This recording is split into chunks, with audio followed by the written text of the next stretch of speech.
Bueno, el embarazo de alto riesgo es definido como aquellas condiciones preexistentes o actuales que ponen a la madre, al feto y al recién nacido en mayor riesgo de lo normal de sufrir complicaciones durante o después del embarazo y del parto. Dentro de los factores incluyen mujeres muy jóvenes o mayores, mujeres con bajos niveles de educación y nutrición, así como aquellas con complicaciones médicas y obstétricas previas o actuales y aquellos en situación de pobreza o condiciones de vida inestables.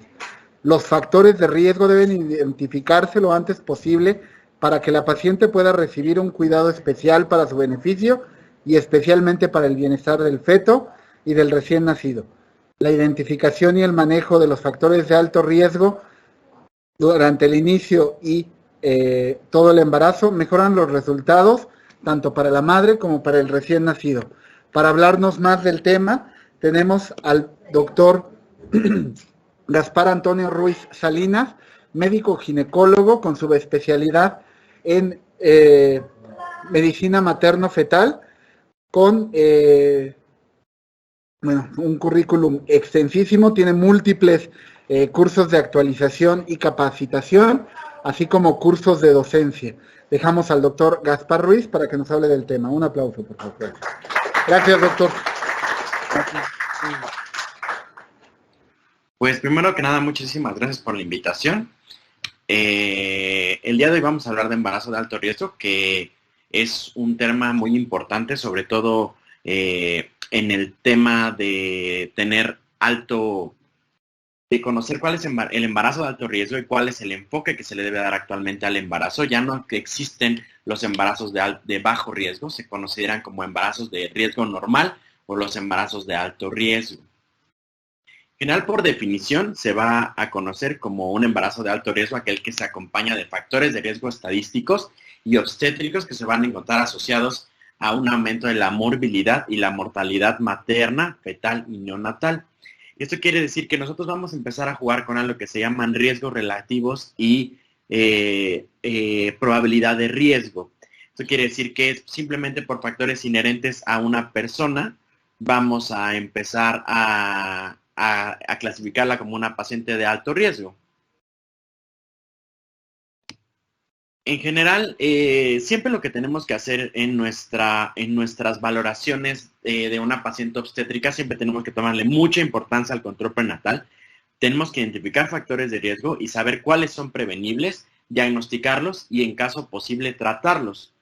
Entonces, en toda evaluación debemos de tener lo que es el valorar el peso materno, valorar la presión arterial, medir la altura del fondo uterino, escuchar el corazón del bebé, analizar o realizar exámenes de laboratorio, los cuales se tienen que hacer en momentos muy específicos de la gestación o a partir de momentos muy específicos, investigar si hay signos de alarma, preparar a la mujer para el nacimiento y la lactancia, que muchas veces nosotros pensamos que el control prenatal solamente es llevar a la paciente hasta el término, sin embargo no la preparamos para el parto, como pueden ser los masajes perinales, como puede ser el hacer algún curso psicoprofiláctico, como puede ser este tipo de acciones, el saber que la paciente va a ser mucho mejor para su bebé que tenga una lactancia materna, ya que es la primera vacuna, por así llamarlo.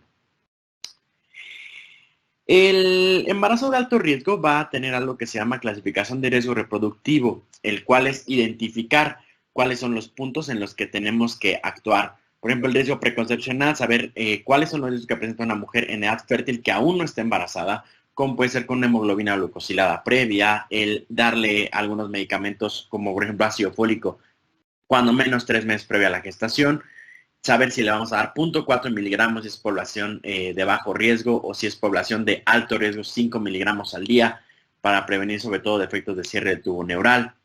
El riesgo obstétrico, que va a ser prácticamente en lo que vamos a desarrollar la plática el día de hoy, que son las mujeres gestantes que están en trabajo de parto, alumbramiento y puerperio. Y el riesgo perinatal, que va a ser las mujeres que están en el puerperio inmediato, que van a ir de las 24 horas hasta los 7 días posteriores. Siempre en la primera consulta vamos a tener que encontrar los factores de riesgo, cuáles son los modificables, sobre todo aquellas pacientes que fuman, que tienen drogadicción, que tienen una mala alimentación.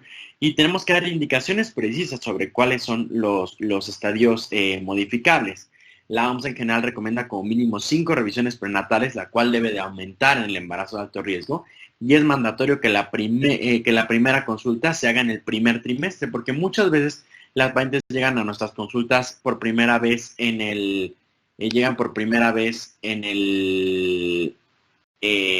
hasta la semana 14, hasta la semana 15, y entonces perdemos muchas ventanas de oportunidad para empezar a tratarlas. En general, en el 2019 por el INEGI se hizo una evaluación en la cual se vio cuál es la mortalidad materna por grupo etario, en donde se encontró que las menores de 20 años y en específico las menores de 16 años eran las pacientes de ese grupo de riesgo que más se llegaban a fallecer, sobre todo en una razón de muerte de 53.3, y obviamente conforme aumenta la edad de 35, 40, 45 años llegaba a presentar mortalidad exponencialmente, 133, 151, incluso hasta 190.3, lo cual es una mortalidad muy elevada cuando hablamos que la razón de muerte materna en nuestro país, la meta del milenio era menos de 22, hablar de 190 en pacientes de 45 años es altísima. Claro que son las que menos embarazan, pero es muy alto este grado de riesgo. En general, el porcentaje de mujeres con última revisión en el embarazo, podemos decir que en nuestro país nos encontramos con una buena técnica de detección de complicaciones, en lo cual las pacientes se les hizo un interrogatorio ciego, en el cual se le preguntó si a la paciente durante sus evaluaciones le habían hecho algunas intervenciones de riesgo, como puede ser le tomaron la presión arterial, que sucede en el 95% de los casos, la revisión del abdomen en el 96% de los casos, la realización del ultrasonido en 86%. En general en México tenemos una buena intervención de riesgo frente a las pacientes, sin embargo todavía falta sensibilizar mucho sobre aquellas cosas que nos permiten tener una mejor intervención de este tipo de pacientes. Por ejemplo, no somos tan tendientes a ofrecer métodos anticonceptivos para cuando se termine el embarazo y no somos tan tendientes a hacer el protocolo ideal de detección de VIH y SIDA. En general, las muertes maternas durante este periodo de este estudio del INEGI del 2014 al 2019, se encontró que la mayoría de las muertes eran de causas obstétricas indirectas, y después de las causas directas, que son las que son atañadas a complicaciones directas del embarazo, se encontró que las enfermedades hipertensivas del embarazo fueron las que principalmente generaron muertes. La hemorragia, ya sea en el parto o puerperio inmediato. Otras complicaciones como el aborto, las muertes maternas tardías, la sepsis puerperal, fueron las que más se juntaron. Si nosotros hiciéramos un mapa de México, encontraríamos que las principales muertes se presentan en poblaciones que son menos protegidas, por eso que se da como la injusticia social, ya que las pacientes que tienen menos oportunidades de acceso a un medio, menos posibilidades económicas y culturales, son aquellas que se complicaban mucho más tardíamente, como es la sepsis, las infecciones puerperales, las muertes maternas tardías o por secuelas, ya que no se les hace una orientación hacia cuáles deben ser los cuidados incluso en el posparto. En general siempre tenemos que hacer una identificación de riesgo obstétrico, en el cual tenemos que ver a través de una historia clínica, tenemos que ver si tiene antecedentes de muerte fetal o neonatal, investigar un poquito más por qué se da ese tipo de muerte fetal o neonatal, si el bebé estaba mal formado, si tenía cardiopatías, para así saber qué es lo que tenemos que ofrecerle a ese tipo de pacientes. Si la paciente es en esta clasificación de aborto habitual o pérdida gestacional recurrente, cuando tiene más de 2 abortos previos espontáneos, ya que tendríamos que buscar intencionadamente si no tiene alguna comorbilidad inmunológica, como puede ser el síndrome de perfusión de fosfolípidos, el lupus eritematoso sistémico, la multiparidad cuando es mayor de 5 hijos, la nuliparidad, el antecedente de aborto inducido, parto prematuro, diabetes mellitus, hipertensión arterial, incluyendo la preeclampsia, ya que tenemos que hacer algunas conductas que nos permitan mejorar nuestra intervención en ese sentido. El estado socioeconómico bajo, la edad materna mayor de 35 años a menor de 16 años, el tabaquismo, que va a ser un factor de riesgo importantísimo para parto pretérmino, para preeclampsia, para restricción de crecimiento uterino.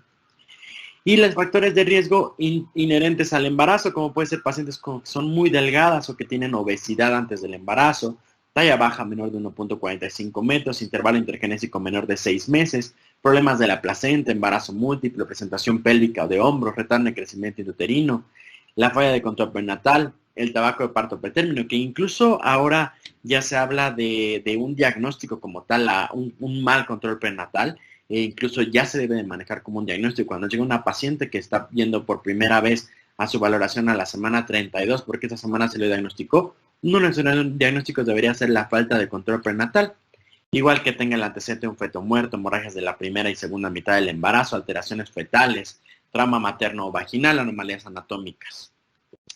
Esto nos permite y nos indica que las principales complicaciones que debemos de estudiar en nuestros pacientes van a ser las cardiovasculares metabólicas, principalmente lo que es la hipertensión arterial y la diabetes gestacional o pregestacional, las hematológicas, la anemia, ya que muchas veces pensamos que la anemia es algo inocuo en nuestra paciente, sin embargo nos llega a ser un punto importante. Si tenemos una mamá anémica, seguramente tendremos un feto anémico en el cual nos va a permitir, pues nos va a aumentar el riesgo de una muerte neonatal inexplicable, que seguramente asociará anemia.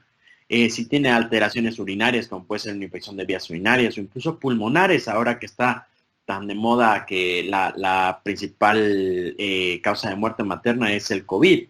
Entonces tenemos que ver si esa paciente tuvo antecedente COVID, si está vacunada para COVID, si tiene alguna complicación secundaria al COVID, como puede ser la fibrosis pulmonar.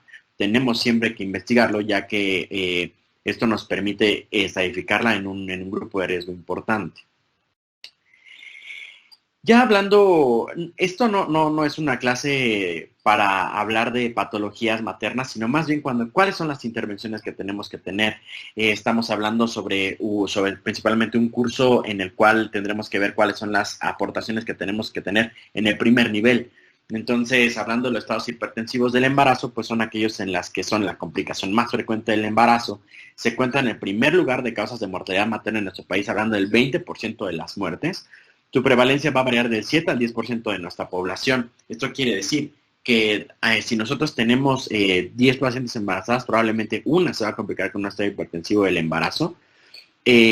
Recordemos que es una enfermedad endotelial en la cual antes pensamos que era un estado de vasoconstricción generalizada, ahora sabemos que es una patología, endotelial en la cual los estados de hiperviscosidad, la lesión endotelial permite que haya más coágulos, que genere que haya mayor resistencia, que haya pérdida incluso de la circulación uteroplacentaria o incluso una circulación uteroplacentaria muy resistente, la cual nos lleva a una resistencias vasculares periféricas aumentadas, lo cual nos lleva a hipertensión arterial.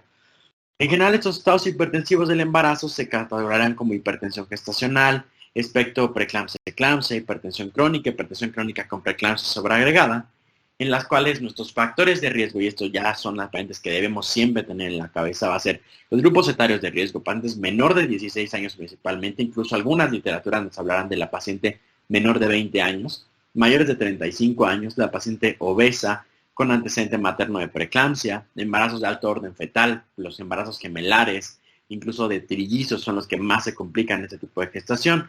La hipertensión crónica, estos pacientes que padecen hipertensión previa al embarazo, de larga evolución, la diabetes gestacional y pregestacional, el antecedente de preeclampsia previa, el síndrome de antifosfolípidos y lupus eritematoso sistémico, que son mucho más comunes de lo que a veces realmente nos imaginamos. Lo que pasa es que los subdiagnosticamos porque no conocemos tan comúnmente este tipo de pacientes. Ahora bien, el problema de tener un estado hipertensivo del embarazo es que nos tiene complicaciones tanto maternas como fetales, en las cuales pues las maternas, las más comunes, van a ser un desprendimiento de placenta no inserta, insuficiencia cardíaca, edema pulmonar, insuficiencia renal, evento vascular cerebral, eclampsia, incluso la muerte materna. Y las fetales, pues el parto pretérmino, secundaria preeclampsia temprana, la restricción de crecimiento uterino, la muerte fetal inútil y la muerte neonatal. Y tenemos que saber cuáles van a ser, digamos que nuestra clasificación de preeclampsia nos tiene que hablar sobre saberlas clasificar, saber qué paciente está haciendo una preeclampsia severa y qué paciente no está haciendo una preeclampsia severa, en donde la presión sistólica que se encuentra entre 140 a 155, una presión diastólica de 90 a 105, una proteinuria menor de 2 gramos, nos va a hablar de una preeclampsia sin criterios de severidad.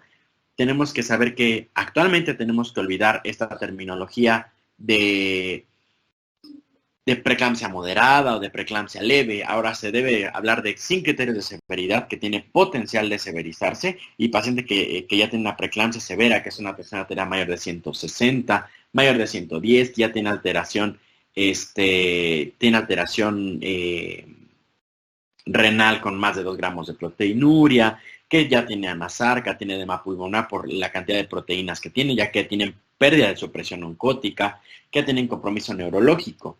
Y en general, pues saber cuáles son los criterios de severidad, que es una presión arterial mayor de 160, mayor de 110, una trombocitopenia menor de 100.000, un daño hepático que va a estar caracterizado habitualmente por duplicación o por transaminasas mayor de 70, una insuficiencia renal progresiva con anuria, menor de 500 mililitros, proteinuria mayor de 2 gramos o creatinina por mayor de 1.1, edema pulmonar, desarrollo de síntomas cerebrales o visuales, como puede ser una cefalea persistente.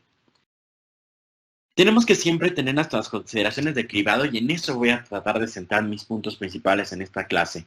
Las consideraciones clínicas. Siempre tenemos que tener una paciente que tenga la medición de la tensión arterial media, en la cual nos debe de llamar la atención que tenga una tensión arterial mayor de 105, ya que esa paciente tiene alto riesgo de complicaciones. La detección de factores de riesgo, como puede ser paciente obesa, paciente fumadora, paciente diabética, paciente con diabetes gestacional, pacientes lúpicas. Tenemos que saber que esas pacientes tienen alto riesgo de presentar preeclampsia. La toma de pruebas de funcionamiento hepático y detección al azar de proteinuria, que siempre se tiene que hacer entre la semana 14 y la 24, no después, no antes, se tiene que hacer en este momento, ya que en caso de que haya una proteinuria, unas pruebas de funcionamiento hepático, nos tienen que hacer pensar que esa paciente se puede complicar. Ahora bien, tenemos nosotros técnicas relativamente nuevas en las cuales tenemos que enviar a las pacientes forzosamente a un ultrasonido 11-14 y ultrasonido estructural. De nada sirve tener una paciente que tenga 10 ultrasonidos y que no tenga ninguno de estos 2 ultrasonidos, que van a ser los más importantes del embarazo, lo que es el ultrasonido 11-14 y el ultrasonido estructural, ya que su evaluación se incluye en la medición de IP de arterias uterinas, los cuales nos va a hablar de un sistema si está alto de flujo, bajo de flujo, alto en resistencia, bajo en resistencia. Entonces siempre lo tenemos que tomar. ¿Y cuál va a ser el manejo general de los estados hipertensivos del embarazo? Pues primero el tratamiento farmacológico de primera línea. Tratar de ver si la paciente, por ejemplo, si tiene factores de riesgo, ya identificamos que la paciente es obesa, que tiene diabetes, que tiene damas. A ese tipo de pacientes le tenemos que agregar ácido acetil salicílico, ya que va a ser nuestra primera línea de tratamiento preventivo. Actualmente la medicina se basa en tratamiento preventivo, en tratamiento primario. Cuando agregamos el ácido acetil salicílico, nos va a permitir que esta paciente tenga menor riesgo de desarrollar preeclampsia con criterios de severidad, que no sea una preeclampsia que comprometa su vida. Obviamente, si el tratamiento no es efectivo, a pesar de que ya la diagnosticamos y le empezamos a dar tratamiento, que ya sabemos que los tratamientos en el embarazo están a base de alfametildopa, nifedipino, labetalol.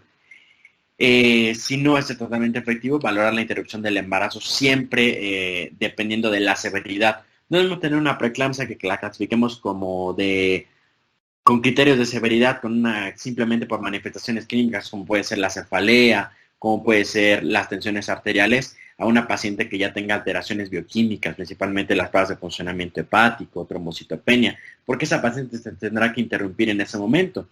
Y obviamente dependiendo de la edad gestacional, siempre y cuando se dé un adecuado esquema de maduración pulmonar.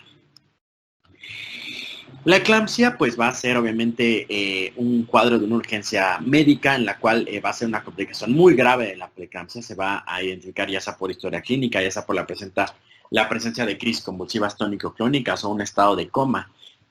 Este tipo de pacientes siempre van a meditar hospitalización en área quirúrgica con abordaje ABC, con control del estado hipertensivo, y siempre la clave del tratamiento de la eclampsia va a ser el sulfato de magnesio, en el cual van a estar la paciente una estabilización hemodinámica con evaluación neurológica, ya sea para abordaje, diagnóstico y tratamiento, y posterior interrupción del embarazo, ¿vale? La restricción de crecimiento uterino habitualmente va muy ligado de los estados hipertensivos del embarazo, ya que va a tener, vamos a tener un feto que no tiene la capacidad de alcanzar su potencial de crecimiento óptimo, dado por su potencial genético. Siempre se va a caracterizar por dos factores etiológicos. Puede ser ya sea una restricción de crecimiento uterino de tipo genética, en la cual si nosotros tenemos un feto enfermo que ya tiene alto riesgo para cromosomopatías o incluso ya diagnosticado con cromosomopatías, siendo la principal el síndrome de Down, en este podemos esperar que un feto se llegue a restringir. Sin embargo, cuando nosotros tenemos una circulación uteroplacentaria en la cual tenemos un factor de alto riesgo, o esto quiere decir una circulación de bajo flujo y de alta resistencia, no nos garantiza el aporte, en lo cual pues vamos a tener una baja del aporte nutricional, lo cual nos habla de una restricción de crecimiento uterino, la cual es, digamos, de alguna manera prevenible, predecible, sobre todo con la paciente cuando tiene consumo de tabaco, antecedente de drogadicción, este tipo de cosas, un mal apoyo, una mala red de apoyo en este tipo de pacientes. El diagnóstico va a ser por ultrasonido, va a ser el pilar del diagnóstico. ¿Qué es lo que nos corresponde a nosotros como médicos de primer contacto o como médicos ya sea de especialidad o de subespecialidad? Siempre que veamos un ultrasonido obstétrico que pese mayor de 500 gramos o que se encuentre después de la semana 24, se tiene que percentilar el peso. Ahora tenemos herramientas, tenemos afortunadamente celulares en los cuales podemos cargar aplicaciones o podemos entrar a internet y siempre tenemos la obligación de percentilarlo, ya que un feto que de repente notamos que va teniendo una percentila de crecimiento en la percentil 50, la cual no hay nada como el feto en la percentil 50. Sin embargo, cuando lo encontramos con una percentil de peso por debajo de la percentil 20, por debajo de la percentil 10, nos tiene que llamar la atención y tenemos que hacer algunas medidas. Tenemos que dar un aumento en la dieta proteica, tenemos que dar un aumento, podemos dar algunos suplementos alimenticios, como puede ser la levocarnitina, que no está 100% comprobada, pero lo podemos dar a raíz de 1 gramo cada 8 horas para favorecer el crecimiento a partir de aminoácidos de este bebé. Entonces siempre tenemos la obligación de percentilar, no hay posibilidad de que nosotros actualmente en este mundo, digamos que tenemos tantas herramientas a la mano, no percentilar un ultrasonido que vemos en nuestras manos. Entonces, una vez que nosotros tenemos que hacer los mecanismos de prevención, modificar los estilos de vida. El tabaquismo está asociado en un 35% a restricción de crecimiento uterino. Sobre todo si nosotros encontramos una paciente que tiene el antecedente de preeclampsia o eclampsia, esa paciente tiene que tener la aportación de ácido acetil salicílico a 150 miligramos día desde la semana 12 a la 28, y esto ya está establecido desde hace muchos años, sobre todo con uno de los estudios más grandes que se ha desarrollado, que es el ASPRE. Por último, la obesidad, cuando nosotros hablamos de un índice de masa corporal previo a la gestación que es mayor de 29, esto quiere decir que es un índice de masa corporal con obesidad, aumenta 4 veces el riesgo de restricción de crecimiento uterino, y obviamente la diabetes nos arroja hasta un 20% de riesgo de restricción de crecimiento uterino. Este tipo de pacientes, la paciente obesa, la paciente fumadora, la paciente hipertensa, la paciente con antecedente de preeclampsia, tiene que tener adición de ácido acetil salicílico, que es la principal que nos da, y obviamente hacerle hincapié en la mejora de el estado hiperproteico, en caso de querer adicionarla con levocarnitina, por ejemplo. Eso podría ser una buena estrategia, que digamos es un tanto empírico, ya hablando de los, pero sin embargo se ha demostrado en algunas ocasiones que tiene buena idea sobre todo de aportación para el crecimiento fetal. En cuanto a la diabetes de embarazo, tenemos que considerar que es un estado que se caracteriza por una intolerancia a los carbohidratos en diversos grados de severidad, que cuando es encontrada por primera vez en el embarazo suele ser mediada por hormonas contrarreguladoras con mayor efecto biológico a partir de la semana 24 a 28. Tenemos que saber que no es el mismo comportamiento que tiene una paciente diabética, que sea por diabetes mellitus tipo 2, diabetes mellitus tipo 1. Este tipo de diabetes nos hace una intolerancia a los carbohidratos mediada por hormonas propias del embarazo, principalmente el lactógeno placentario, el cortisol, este tipo de hormonas que nos hacen que no entre adecuadamente este tipo de situaciones. Siempre tenemos que tener el cribado. No, ninguna paciente tiene que pasar por nuestras manos sin tener una curva de tolerancia a la glucosa oral, la cual va a ser el pilar del diagnóstico, en la cual se tiene que hacer una carga de glucosa oral de 75 gramos con 3 muestras en ayuno a la hora y a las 2 horas. Y se debe realizar en todas las pacientes entre la semana 24 a la 28. Y solamente en 7 pacientes especiales debemos de hacer a partir del primer trimestre, en caso de que salga negativa, repetirla en la semana 24 a la 28. ¿Qué pacientes van a ser? La paciente obesa, con antecedente familiar de primera diabetes mellitus, antecedentes ginecobstétricos de diabetes gestacional, antecedentes personales patológicos de intolerancia a los carbohidratos, síndrome ovario poliquístico, antecedentes ginecobstétricos de macrosomía y presencia de glucosuria en los laboratorios de primera vez. Esta paciente se le tiene que hacer en el primer trimestre. ¿Cuáles son los valores que nos debemos de saber de memoria o por lo menos tenerlas a la mano en nuestro celular en caso de que no lo logremos aprender? Cuando tenemos una glucosa en ayuno mayor de 92, una a la hora mayor o igual a 180 y a las 2 horas mayor o igual a 153, y saber que el diagnóstico es exactamente con un valor alterado. Esto es muy importante tenerlo en cuenta. Y obviamente clasificar a las pacientes, ya que nos permite ponerlas en grupos de riesgo, ya sea y establecer el porcentaje que tiene de riesgo materno, fetal y perinatal. Esto quiere decir, si nosotros hacemos una curva y le encontramos que con la glucosa en ayuno que le estamos diagnosticando es menor a 105, pero mayor a 92, la clasificaremos en el grupo de riesgo A1, lo cual nos permite saber que es una paciente que sí está descompensada metabólicamente, pero no se encuentra grave como para presentar otro tipo de alteraciones, como puede ser la macrosomía, como puede ser el riesgo de cetoacidosis diabética. La paciente que la clasificamos con más de 105, pero menos de 130, es una paciente con riesgo intermedio. Y la B1 es la que la diagnosticamos con una glucosa mayor de 130, y esta tiene alto riesgo de macrosomía, como puede ser este bebé que fue un bebesote de más de 7 kilos de nacimiento. Entonces, ya se imaginarán que esta paciente tuvo una alta descompensación metabólica, tuvo mucha suerte de que su bebé naciera vivo, y imagínense que esta paciente no se conociera, llegara por primera vez, llegara con 10 centímetros de dilatación, atendiéramos el parto y nos pasaría una complicación y una distocia obstétrica de hombros y demás súper grave, ¿no? En cuanto a los sangrados de la segunda mitad del embarazo, simplemente debemos saber que ocurren entre el 2 al 5% de las embarazadas. Va a sufrir hemorragia genital en la segunda mitad del embarazo. Siempre se tienen que estudiar por medio de ultrasonido. Recordemos que después de la hipertensión y los sangrados van a ser la segunda causa de muerte materna. Entonces siempre debemos de investigar qué es lo que está pasando con este tipo de sangrados.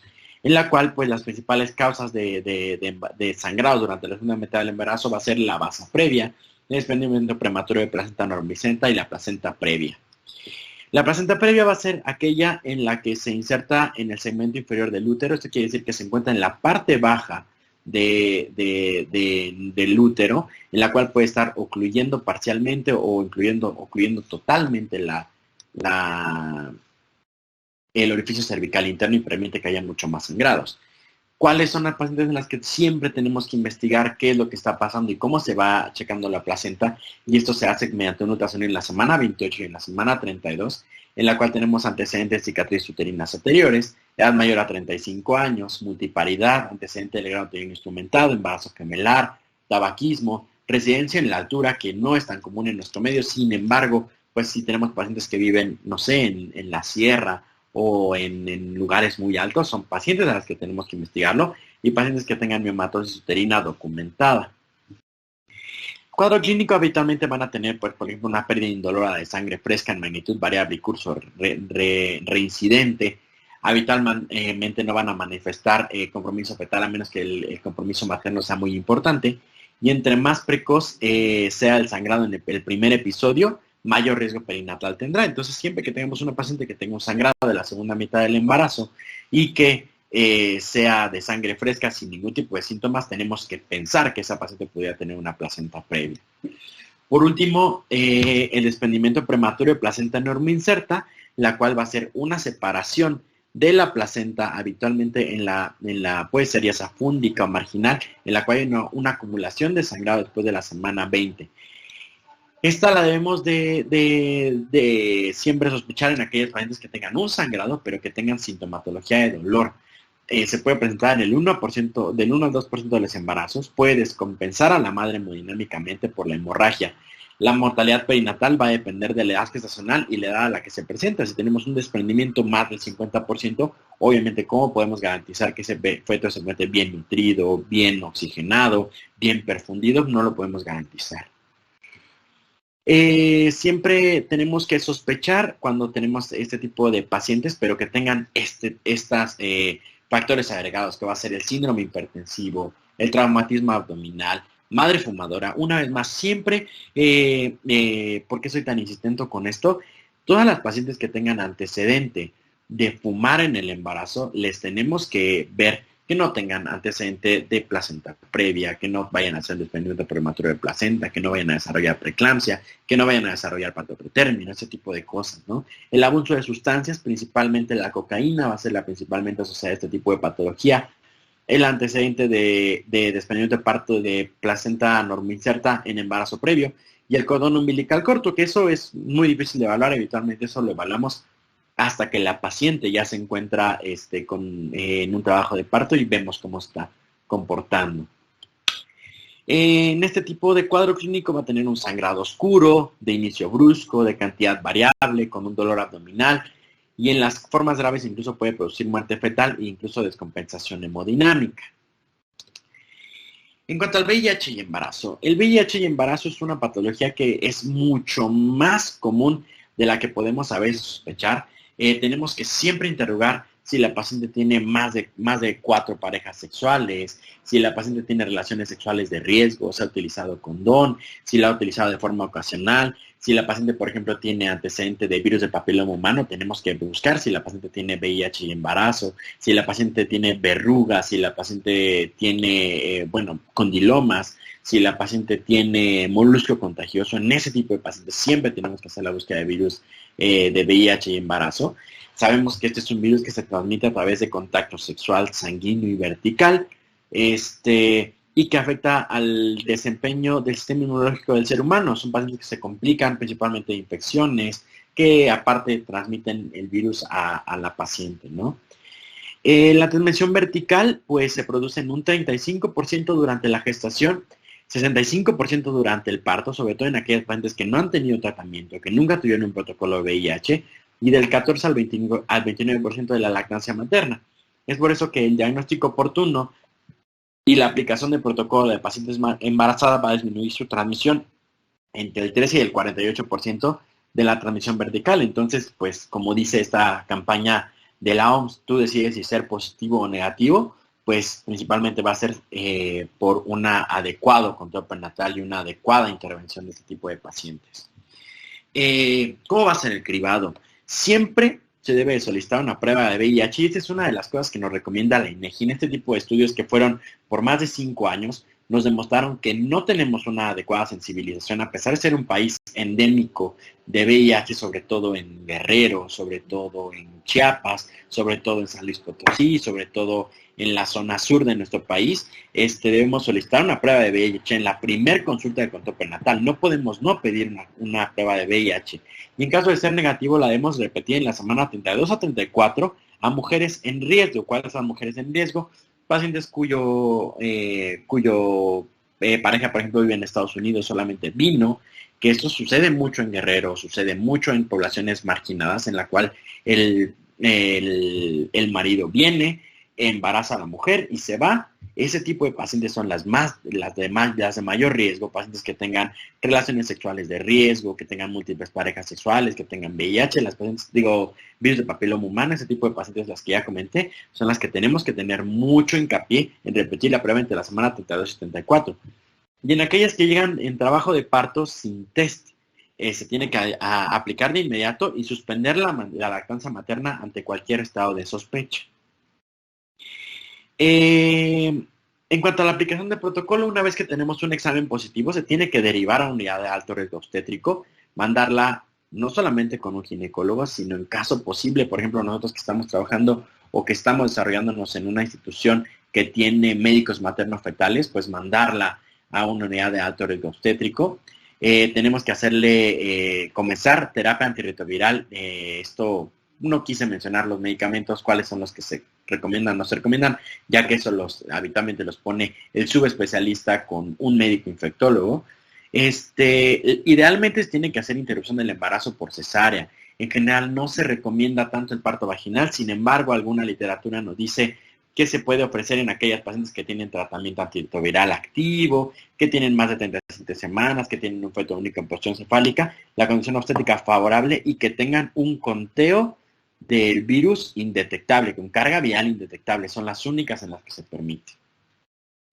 La lactancia materna, siempre se tiene que suspender la lactancia materna en ese tipo de pacientes que tienen VIH positivo y se tiene que alimentar a través de nodrizas o bancos de leche, que nosotros tenemos banco de leche en la mayoría de los institutos, como es el Hospital Zaragoza, como es el 1 de octubre, como es el López Mateos, como es el 20 de noviembre, tienen bancos de leche, es por eso por lo que se recomienda este tipo de medida.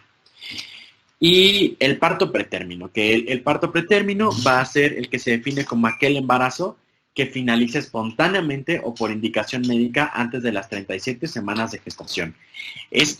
Vamos a tener que tener mucha inclusión en este tipo de pacientes, en las cuales tenemos que saber que su epidemiología el enfoque se realiza principalmente en los casos que se presentan antes de la semana 34. La semana 34 va a ser uno de los puntos más importantes, ya que es en donde va a tener unas vías de factor surfactante, no tan tensoactivo como el factor surfactante final, pero que ya puede responder al medio, que ya tienen una madurez del sistema nervioso central, que no van a hacer algunos cambios del neurodesarrollo. Van a corresponder del 60 al 70% de los casos de morbimortalidad perinatal. Los partos prematuros van a corresponder al 10% de todos los partos. Esto quiere decir que de 10 pacientes que veamos, una va a desencadenar parto pretérmino, que tengamos partos antes de la semana 34, que va a ocurrir en el 5% de los casos. ¿Cuáles van a ser los factores de riesgo? Pues la edad materna, extremos de la vida, menores de 16 años y mayores de 35, índice de masa corporal mayor de 30 o menor de 19, el consumo de tabaco. Una vez más, el tabaco nos menciona que es un factor de riesgo para muchísimas cosas y que tenemos que siempre interrogarnos, saber si la paciente fumó, cuánto tiempo fumó, si tiene un índice tabáquico representativo antes del embarazo, si lo consumió durante el primer trimestre del embarazo, cuándo lo interrumpió, si es fumadora pasiva. El antecedente de partos prematuros anteriores, que va a ser el principal mayor factor de riesgo. Toda paciente que tenga antecedente de parto prematuro, sobre todo de causa no placentaria, eso quiere decir que no fue secundario a preeclampsia o ese tipo de cosas, tenemos que adicionarla con progesterona desde el primer momento. O sea, en cuanto la vemos, tenemos que darle progesterona, cuando menos 200 miligramos al día, vía vaginal, hasta la semana 36. Estos pacientes siempre tienen que tenerlo. Tenemos que tener infecciones en caso de que tenga infecciones cervicovaginales y infección de vías urinarias, tenemos que hacerlo. El sangrado genital, sobre todo en la segunda mitad del embarazo, ya que esto nos puede predisponer a tener que realizar un parto pretérmino iatrógeno. Malformaciones fetales, principalmente los fetos enfermos, sobre todo con cromosomopatías, van a tener parto pretérmino. El embarazo múltiple, ya que es inherente a la misma patología que presentan. Una vez más, me gusta mencionar que todas las pacientes deben ser enviadas a ultrasonido 11-14 estructural. Incluso en nuestro medio, ninguna paciente debería tener un ultrasonido que no sea un ultrasonido genético, que es en donde se hace el diagnóstico de cromosomopatías, el riesgo de parto pretérmino, que nos da el riesgo de preeclampsia, que nos da el riesgo de restricción del crecimiento uterino, y un ultrasonido estructural. Si una paciente llegara a nuestro medio y nos dijera, solamente tengo 2 ultrasonidos, pero es un 11-14 y uno estructural, ya con eso nos damos por bien servido, incluso a nivel de la medicina materno-fetal, con eso nos damos por bien servidos. Estos ultrasonidos se hacen obviamente entre la semana 11 y la 14, y el estructural se hace entre la semana 18 a la 22, en donde siempre se va a estudiar rutinariamente la longitud cervical, que va a ser la principal vía de detección de riesgo de parto pretérmino, donde su punto de corte general va a ser de 25 milímetros. Si nosotros vemos cualquier ultrasonido que nos reporte una longitud cervical menor de 25 milímetros, esa paciente es candidata a enviar a un tercer nivel o a un nivel, a un segundo, a un tercer nivel, para ver si la paciente necesita cualquier medida de prevención, ya que esta paciente, en caso de ser menor de 22, 24 semanas, con un acortamiento cervical, se puede colocar algo que se llama cerclaje cervical, en los cuales nos va a impedir que ese bebé se venga antes de tiempo. En caso de que tenga antecedente de parto pretérmino, pero que no tenga acortamientos cervicales, esa paciente tiene que ser adicionada con progesterona, y eso lo podemos hacer desde el primer nivel. Tenemos que ver que la paciente se encuentre ampliamente estudiada, y vemos, no tiene longitud cervical disminuida.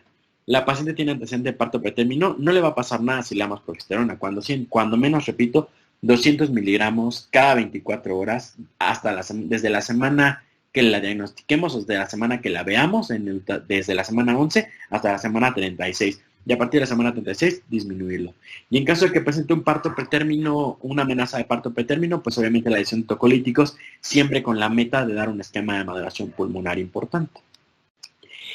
Eso tiene relevancia ya que pues, las pacientes que presentan parto pretérmino van a tener complicaciones perinatales, que va a ser el principal riesgo, que va a ser síndrome de membranas graninas, con apneas respiratorias, obviamente el bajo peso al nacer, el menor tono muscular, la dificultad para succionar, que tengan una piel delgada, que tengan órganos internos inmaduros, o que tenga un neurodesarrollo pobre, que sea un bebé que no alcanza el mismo neurodesarrollo. A veces hacemos la broma entre nosotros que pues, solamente queda para ginecólogo, ¿no? Entonces, siempre tenemos que mencionar ese tipo de cosas, que tenemos que ver que la inmadurez va a ser un factor importantísimo para determinar la supervivencia o no de este tipo de pacientes. Solamente dentro de todas las intervenciones que mencioné, siempre tenemos que tomar laboratorios de primera vez, en donde cual tiene que tener hemotipo, donde tenemos que saber si la paciente tiene VIH o no tiene VIH, repetirlo en caso de que sea de riesgo. Siempre tenemos que ver las intervenciones en las cuales podamos hacer factores modificables. Las pacientes, siempre que tengamos ultrasonidos, si no quieren mandarle ningún ultrasonido, no se lo manden, pero por lo menos tiene que tener un ultrasonido 11-14 y un ultrasonido estructural, que cada vez se encuentran más a la mano de nosotros, aunque sea enviarla a un servicio de obstetricia de bajo riesgo para que les realicen de riesgo normal, en donde se realiza un ultrasonido 11-14 y un ultrasonido estructural para hacer la detección de riesgos. Y pues obviamente hacer una curva de tolerancia a la glucosa oral. En los casos de las 7 pacientes de las que mencioné, la paciente obesa, antecedente de macrosomía, glucosuria en los laboratorios de primera vez, que tenga síndrome poliquístico, intolerancia a los carbohidratos, que sea obesa, que tenga antecedentes de diabetes mellitus de primer orden en su familia, se tiene que hacer una curva de tolerancia en la primera semana. Entonces, por mi parte, es todo. No sé si haya alguna pregunta por parte del auditorio.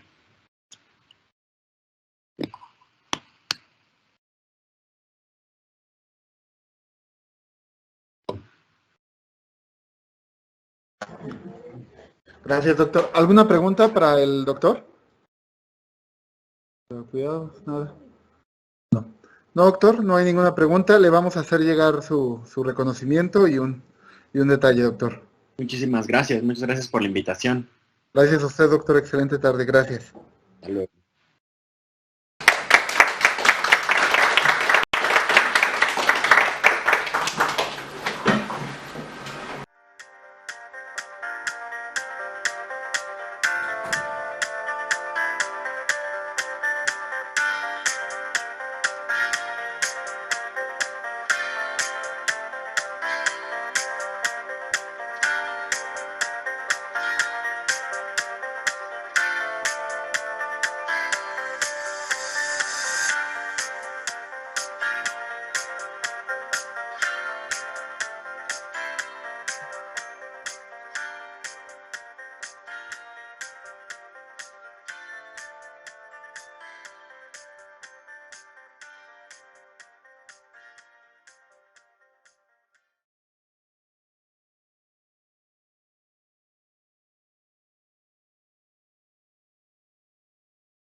Hola a todos, yo soy la doctora Amaranta Lucía Márquez Bouchan.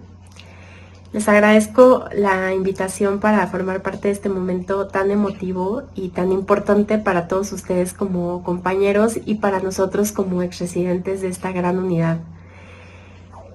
A la Clínica de Medicina Familiar Dr. Ignacio Chávez, yo la conocí desde que fui estudiante de la carrera de Medicina. En aquel entonces mi grupo estaba a cargo del Dr. Palacios, de mis primeros profesores, quien nos encargaba toda clase de extrañas actividades para contribuir a la educación del paciente. Hasta obras de teatro terminamos haciendo. Sin embargo, tiempo después comprendí que esas extrañas actividades iban encaminadas a lograr uno de los principales objetivos del primer nivel de atención, empoderar al paciente. Desde ahí me enamoré del primer nivel y muy en especial de la Clínica de Medicina Familiar Dr. Ignacio Chávez. Posteriormente, al ser aceptada en la especialidad de Medicina Familiar, por azares del destino, no por recomendación, lo juro, ingreso nuevamente a esta clínica y más allá de la fortuna que sentía por el gran aprendizaje académico que estaba recibiendo, me sorprendió para bien la calidad de seres humanos que conocí. Hola, ¿qué tal? Buenos días. Mi nombre es José Luis Aceves Palma. Yo fui residente en la clínica Ignacio Chávez del ISSSTE de 2003 al 2006. De verdad tengo muchos recuerdos bonitos de la clínica como residente, la convivencia con compañeros, mucha enseñanza. La verdad que agradezco a mis maestros de la clínica, lo recuerdo con mucho cariño. Actualmente me desempeño como médico familiar, estoy en una atención médica continua, trabajo en el IMSS, trabajo los fines de semana, estoy en la jornada acumulada. La verdad que estoy muy contento de haber o pertenecer a este gremio de la medicina familiar. La verdad que he aprendido mucho, sigo aprendiendo, convivo con compañeros residentes, convivo con compañeros inscritos y de verdad estoy muy satisfecho con la especialidad y cómo me ha dejado enseñanzas. Le doy un saludo a todos los compañeros de la Ignacio Chávez, agradecido y muy feliz de estar aquí trabajando y de recordar a mis compañeros. Gracias. Hola, buenas tardes. Estamos aquí festejando el aniversario de la Clínica Ignacio Chávez, sus 42 años. Estamos muy contentos y aquí estamos mis compañeros. Soy la doctora Amalia Álvarez, fui residente de ahí, de la generación 22, de la generación Boschetti, muy orgullosamente. Entonces, muchas felicidades y muchos abrazos para todos los que se están formando ahí. Buenas tardes, soy la doctora Gabriela Lara Palomino, médico familiar egresada de la Clínica Ignacio Chávez. A todos mis compañeros, maestros y amigos que siguen trabajando y laborando ahí, les mando un saludo cordial, un abrazo por el 42 aniversario de la Clínica Ignacio Chávez, que forma excelentes médicos familiares. Generación Boschetti. Buenas tardes, yo soy la doctora Sandra, también fui generación 22, estábamos haciendo cuentas y pues nada, muchas felicidades a todos, felicidades Clínica Ignacio Chávez y mucho agradecimiento y cariño para todos. Hola, buenas tardes, soy el doctor Filiberto Barrios Vázquez. Yo soy de la generación no sé, pero estoy del año 2000-2003. Ahí la verdad que muchas felicidades a la clínica, que fue mi casa durante 3 años y después durante 15 años más. Ahorita ya no me encuentro ahí, pero la verdad que ahí dejé muy buenos amigos y muchas felicidades por esos 42 años. Buenas tardes, mi nombre es Raúl Aguilar Maturano, egresado también de la Clínica Ignacio Chávez, con mucho orgullo. Les mando un fuerte abrazo y un placer haber convivido con ustedes, que se la pasen muy bien en este aniversario. Gracias. ¡Felicidades! Yo soy Carlos Ramírez, soy residente de primer año de medicina familiar y bueno, ahora en el 42 aniversario de la clínica, pues solamente quiero comentar que estoy muy orgulloso de pertenecer a esta institución, principalmente en esta clínica como una de la medicina familiar. Y bueno, muchas felicidades a todos los que pertenecen a esta clínica y a esta institución. Gracias. Hola, mi nombre es Yanko, soy médico residente de la Clínica de Medicina Familiar Ignacio Chávez y es para mí pues un honor saber y pertenecer, mejor dicho, a esta clínica en su 42 aniversario. Muchas felicidades. Soy Eder Dorantes y quiero felicitar al ISSSTE y a la Clínica Ignacio Chávez por su aniversario. Estoy muy contento de formar parte de esta institución. Gracias. Hola, yo soy Silvia Itzel Mesa de la Peña, soy residente de segundo año de la especialidad de Medicina Familiar. Estoy orgulloso de pertenecer al ISSSTE, más a esta mi casa, la Clínica de Medicina Familiar Dr. Ignacio Chávez. En este su 42 aniversario, no puedo expresar con otras palabras de agradecimiento lo mucho que he aprendido por parte del personal, por parte de la institución. Espero que sigamos cumpliendo muchos años más y que mejoremos. Gracias. Hola, mi nombre es Ángel Octavio, soy médico residente de primer año de la Clínica Ignacio Chávez y quiero externar mi felicitación por su 42 aniversario y ser parte de esto. Hola, soy Paloma Moreno, soy residente de Medicina Familiar y quiero felicitar a la clínica por estos 42 años.